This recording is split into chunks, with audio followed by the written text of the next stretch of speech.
نحمد ونصلی علی رسول الکریم اما بعد فاعوذ باللہ من الشیطان الرجیم بسم اللہ الرحمن الرحیم والذین آمنوا اشد حبا للہ صدق اللہ مولانا العظیم۔ محبت کے ساتھ درود پاک پڑھی۔ الصلاۃ والسلام علیک یا سیدی یا رسول اللہ وعلی آلک وصحبک یا حبیب اللہ، الصلاۃ والسلام علیک یا شفیع المذنبین وعلی آلک وصحبک یا رحمۃ للعالمین۔ بعد حمد و صلاۃ، معزز سامعین، میرا کوئی آج ارادہ نہیں تھا بیان کا، لیکن ایک اور مفتی صاحب کو ہم نے دعوت دی تھی باہر، وہ ان کی تصویر بھی لگی ہوئی ہے اس پہ، لیکن وہ طبیعت خراب ہونے کی وجہ سے 103 بخار تھا، وہ نہیں آ سکے۔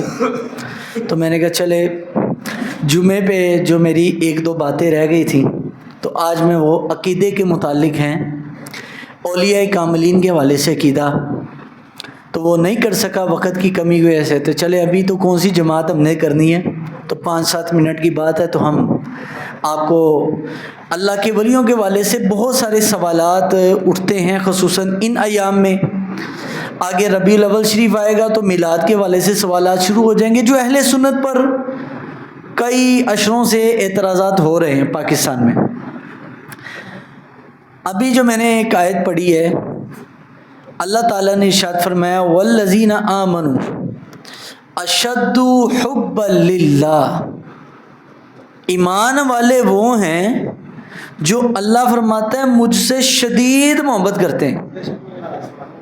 یہ نہیں کہا کہ محبت کرتے ہیں، کیا فرمایا؟ شدید۔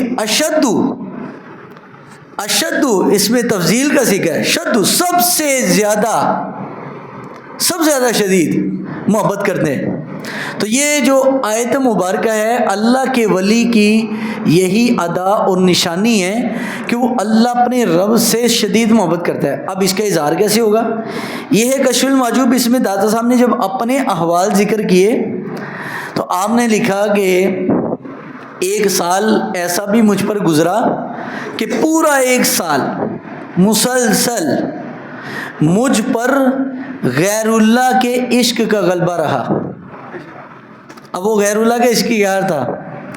داتا صاحب رحمۃ اللہ علیہ فرماتے ہیں کہ میری شادی ہوئی اور میں اللہ کو اور اس کے نبی کی محبت کے غلبے کو چھوڑ کر محبت زوجہ میں مبتلا ہو گیا۔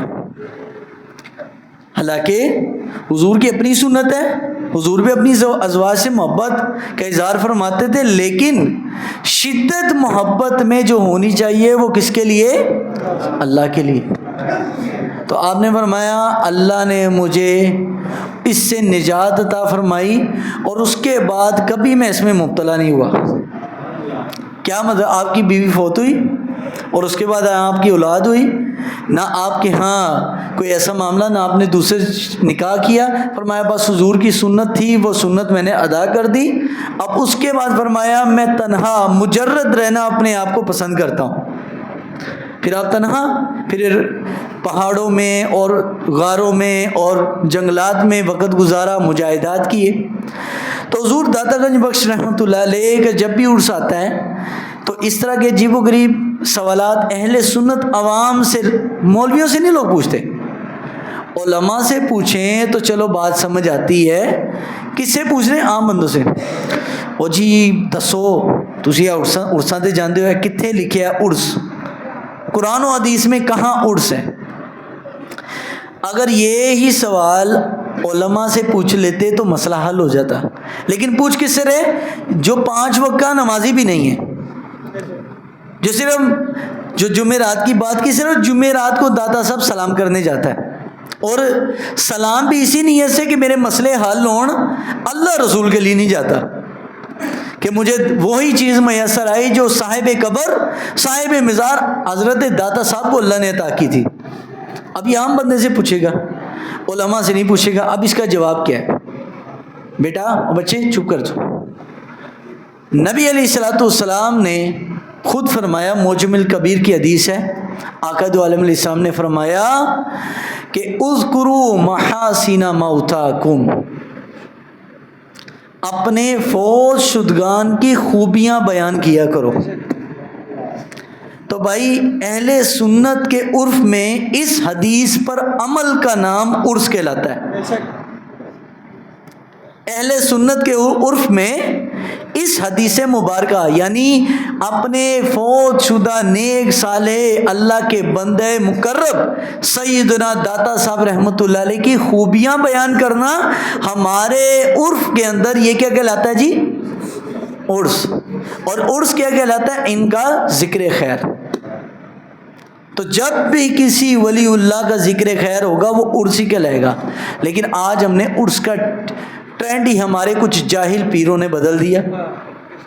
ڈول ڈمکا ہو رہا ہے, چراغ آج دیوے بالنے نے, آج جی غسل ہونا ہے. اچھا یہ کوئی فرض چیزیں نہیں ہیں, غسل ہونا اور بڑا لگایا جی غسل دیا جائے گا. تو بھائی یہ قرآن و حدیث کا کوئی فیصلہ نہیں ہے, یہ کوئی فرض عین بھی نہیں ہے. بہت مر کر بھی یہ کوئی مستحب ہوگا, مر کر, ورنہ ایک مباح ہے. لیکن ہم نے اس کو بنا لیا دین کا ایک لازمی جز. اور جب عام جاہل بندے سے یہ پوچھا جائے یہ تو کہیں بھی نہیں ہے اسلام میں, یہ بدعات شروع کی ہوئی ہیں. اچھا دوسرا چینل یہاں سے بولے گا, ایک چینل یہاں سے بولے گا, جن نے نہیں کیتا تو سنی کوئی نہیں. ہمارے جیسا مولوی بیچ میں پھنسا ہوتا ہے کہ بھائی ادھر جاؤں کہ ادھر جاؤں. ان کے ساتھ شامل ہوا تو فضول خرافات, ڈول میں شریک نہیں ہوا, چادر میں شریک نہیں ہوا, چراغاں میں شریک نہیں ہوا, اور قبر کے غسل میں شریک نہیں ہوا, تو سنیت سے باہر ہے, تو سنی نہیں ہے, وہابی مولوی. ٹھیک ہے. اور یہ بات کی جائے یہ کام ٹھیک نہیں تو ہمیں یہ کہا جائے گا. اور ان کے ساتھ شامل ہو جاؤ تو ادھر سے دوسری طرف سے بات ہے کہ تم لوگ جناب غافلین میں اور بے دین صوفیہ میں اٹھنا بیٹھنا شروع ہو گئے. تو اس کا حل کیا ہے؟ سیدی داتا صاحب رحمۃ اللہ علیہ آپ سے سوال ہوا, آپ رحمۃ اللہ علیہ سے سوال ہوا کہ بندے پہ کیا چیز فرض ہے, بندے پر کیا چیز, سارے بولیے. یہ سرکار داتا صاحب کی یہ صفحہ نمبر 13 کتاب العلم, جہاں سے علم کی بحث شروع ہوتی ہے, وہاں پر آپ سے پوچھا, آپ نے فرمایا مجھ سے پوچھا کہ کیا چیز بندے پر فرض ہے. آپ نے نماز روزے کا ذکر نہیں کیا, آپ نے جڑ کو پکڑا ہے. فرمایا سب سے اچھی اما علم بندہ باید کے اندر امور خداون و معرفت دی باشد و فرضہ بر بندہ علم وقت باشد آنچ بر موجب وقت بکار آیت ظاہرہ و باطن است. آپ نے فرمایا کہ بندے کے لیے جو سب سے پہلی چیز فرض ہے وہ اپنے رب کی معرفت ظاہر و باطن کے لحاظ سے. جب رب کی پہچان ہوگی نا ظاہر و باطن میں, تو پھر اس کے لیے حق اور باطل میں فیصلہ کرنا مشکل نہیں ہوگا. اس لیے آپ نے اس کتاب کو فرمایا یہ کتاب کشف المحجوب, یہ رازوں سے پردہ اٹھانے والی اور حجابات کو کھولنے والی کتاب ہے. لیکن میں آپ کو بتاؤں 8 سال درس نظامی بھی اگر ٹائٹ پڑا ہو نا, اور 2 سال کسی شیخ کے پاس جن کے پاس ظاہر علم اور باطنی علم بھی ہو, تو پھر جا کے یہ کتاب سمجھ آتی ہے, پھر آتی ہے. ہم بھی بعض معاملات میں پھنس جاتے تو پھر اپنے شیخ کے پاس ہی لے کے جاتے, حضرت صاحب بتائیں ہمیں یہ فارسی میں لکھا ہے, یہ داتا صاحب اس میں کیا بتانا چاہ رہے ہیں. تو آپ نے فرمایا سب سے پہلی چیز بندے پر اپنے رب کی پہچان لازم ہے, ظاہراً میں بھی اور باطن میں بھی.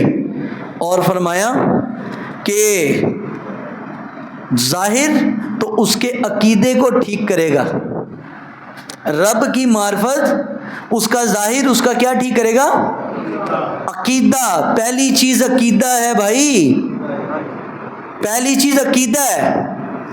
عقیدہ اگر درست نہ ہو تو آپ کی پوری رات کی عبادات بھی ضائع. عقیدہ اگر درست نہ ہو حج عمرے بھی ضائع. عقیدہ اگر درست نہ ہو سارے عمل بیکار, کچھ بھی حاصل نہیں ہوگا. اور اگر عقیدہ درست ہو, صرف فرائض واجبات و سنت ہی کی پابندی ہو جائے, نفل نہیں بھی پڑھو گے تو انسان کا بیڑا پار ہو جائے گا. تو اس لیے سب سے پہلی داتا صاحب نے فرمایا اپنے باطن کی طرف متوجہ ہو. جو ابھی علامہ صاحب نے حدیث بھی پڑھی، ان اللہ لا ينظر الی صورکم، اللہ تمہاری شکل نہیں دیکھتا کہ کیسی شکل ہے، رنگ کالا ہے، گورا ہے، آنکھیں ٹیڑھی ہیں، میڑھی ہیں، کوئی نہیں، اس کو نہیں اللہ نے دیکھنا. ولا ينظر الی اموالکم، نہ تمہارا پیسہ دیکھے گا کہ اوڈی پہ آیا ہے، ٹوٹی ہوئی بائک پہ آیا ہے، یا پیدل چل کے آیا ہے، اللہ نے یہ بھی نہیں دیکھنا. ولیکن ینظر الی قلوبکم و اعمالکم، اللہ نے دل دیکھنا ہے اور عمل دیکھنا ہے. عمل دیکھنا ہے، عمل کیسا ہے، اور دل دیکھنا ہے یہ کر کس کے لیے رہا ہے.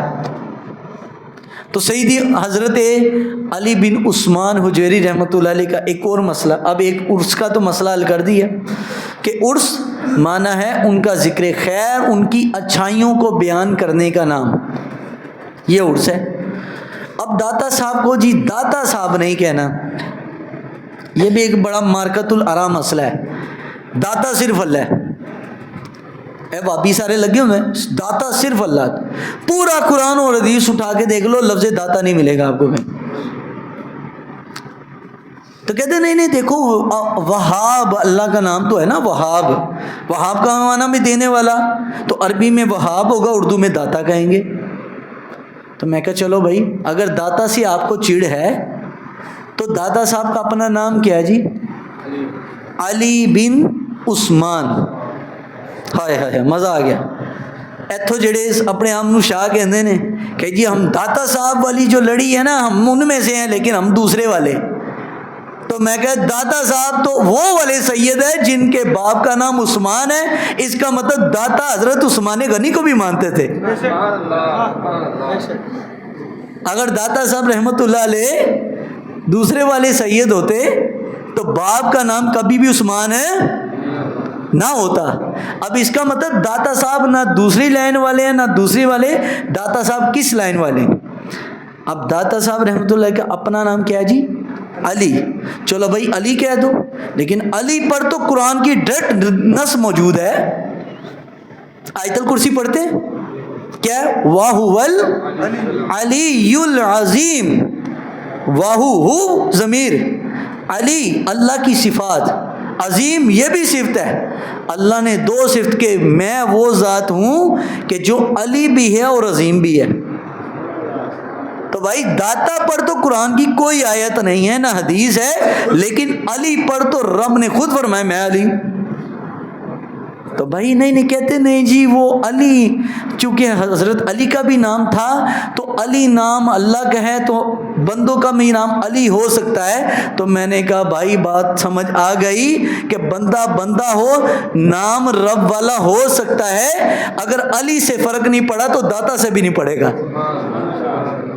تو یہ ہمارے عام نوجوانوں کو واٹس ایپ پر سوشل میڈیا پر تنگ کیے جاتے ہیں، دیکھو جی یہ شرک ہو گیا، یہ بدعت ہو گیا.